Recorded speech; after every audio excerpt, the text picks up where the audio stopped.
Dans le débat public contemporain en France, les membres de la communauté algérienne se retrouvent trop souvent la cible de discours stigmatisants, où les accusations de communautarisme ou de charge pour la nation remplacent la reconnaissance de leur héritage.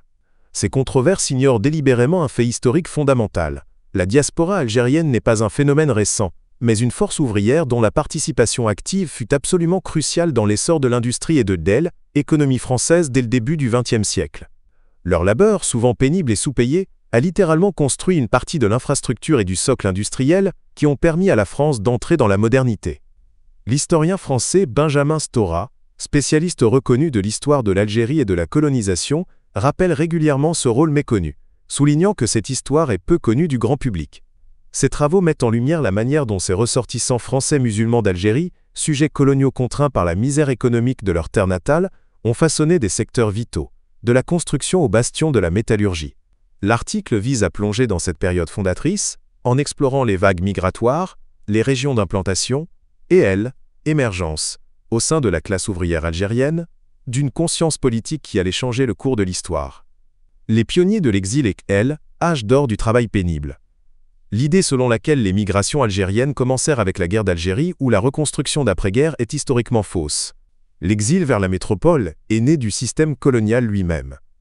Dès la fin du XIXe siècle, et de manière significative avant la Première Guerre mondiale, la France, confrontée à un besoin croissant de main, œuvre pour soutenir sa révolution industrielle et pallier son déficit démographique, a commencé à puiser dans son empire, notamment en Algérie, colonie considérée comme une extension du territoire national. Comme l'a souligné Benjamin Stora, une partie du métro parisien a été construite par des Kabyles, même avant 1914, car ils étaient les premiers migrants à venir en France. Ce détail, loin d'être anecdotique, symbolise la nature de leur contribution initiale. La construction du métro de Paris, dont l'inauguration de la première ligne date de 1900, exigeait des milliers d'hommes pour des tâches épuisantes. Creusement de tunnels, pose de rails, travaux de maçonnerie dans des conditions dangereuses. Les Kabyles, souvent originaires d'une région où l'agriculture ne suffisait plus à nourrir les familles et où l'impôt colonial était écrasant, constituaient un vivier de main, œuvre robuste, bon marché et, surtout, malléables sous le régime de l'indigénat. Ils étaient affectés aux 3D. Dirty, difficult, dangerous sale, difficile, dangereux. En dehors de Paris, on les retrouvait déjà dans les mines du Nord et les industries légères.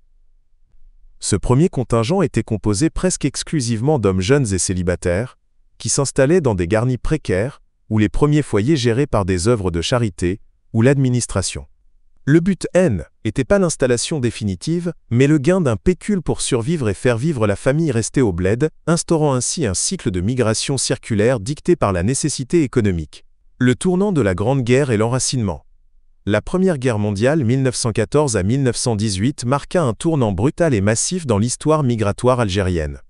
Pour remplacer les millions de Français mobilisés au front, État français, organisa l'enrôlement de dizaines de milliers de travailleurs coloniaux, aux côtés des centaines de milliers de tirailleurs soldats. L'Algérie fournit un effort humain colossal. Environ 175 000 soldats combattirent en Europe et dans les Dardanelles, et près de 120 000 travailleurs furent réquisitionnés pour les usines d'armement-munitions, les chantiers navals et les travaux agricoles. Ces hommes, arrachés à leur village, découvraient la métropole par la force des choses, devenant des rouages essentiels de l'Union sacrée française. Leur présence, d'abord exceptionnelle et fortement encadrée, souvent parquée dans des camps, devint indispensable. À la démobilisation, si beaucoup rentrèrent au pays, un nombre significatif choisit de rester ou revint rapidement. Ces soldats démobilisés constituaient le premier contingent de migrants ayant une connaissance du territoire et une expérience certes traumatique de la vie en métropole. Le vide laissé par les pertes françaises, combiné à la politique agressive de recrutement d'après-guerre pour la reconstruction, pérennisa le flux. C'est cette dynamique qui explique le chiffre clé avancé par Benjamin Stora.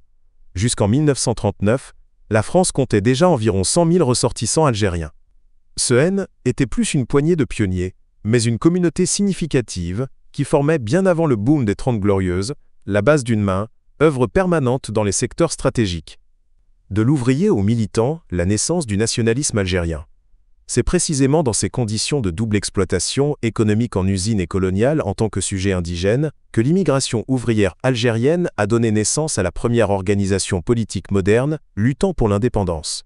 Le mouvement de l'aile, Étoile nord-africaine ENA, fondé en 1926 à Paris, est directement issu de ce milieu.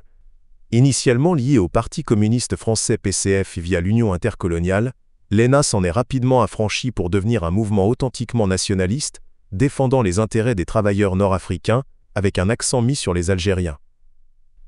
Son fondateur et figure emblématique, Messali El Hadj, 1898 à 1974, avait lui-même fait l'expérience de l'immigration ouvrière.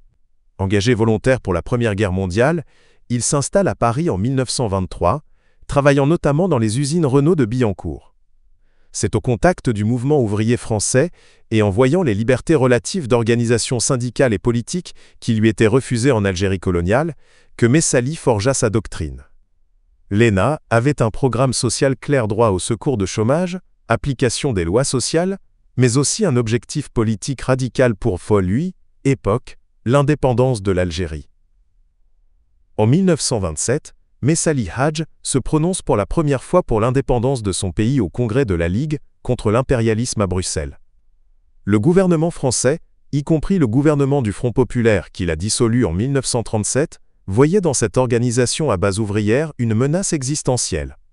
L'ENA et son successeur le Parti du peuple algérien PPA ont prouvé que le nationalisme algérien n'était pas seulement né en Algérie, mais aussi, de manière cruciale, dans les banlieues industrielles de la France.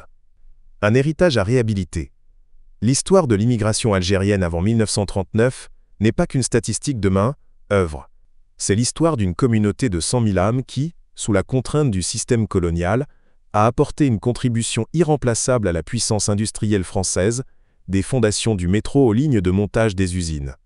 Ce rappel historique est d'autant plus pertinent aujourd'hui que l'oubli de cette contribution alimente la marginalisation et la discrimination.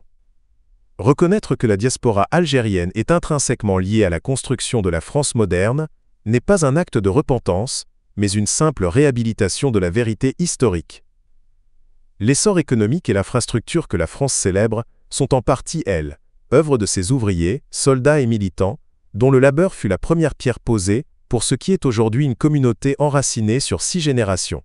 Leurs descendants portent un héritage double, celui de la construction de la métropole et celui de la lutte pour l'émancipation. Cette perspective historique est indispensable pour apaiser un débat social trop souvent déformé par l'amnésie collective.